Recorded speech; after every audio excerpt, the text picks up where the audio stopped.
Okay, ladies and gentlemen, for this screen removal on the dash, it's a little complicated because the clips are a little, they're brand new because this is a 2025.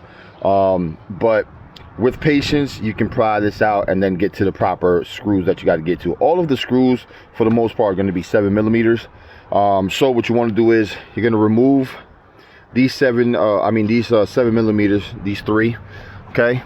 Then you're gonna go, there's a panel that goes here, okay? You're gonna pry that panel up with your pry tool, okay? And what you're gonna do is, once you get that open, you're gonna get to 1, 2,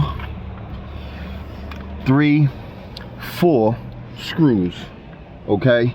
And then you got the 3 screws, the same thing on the opposite side.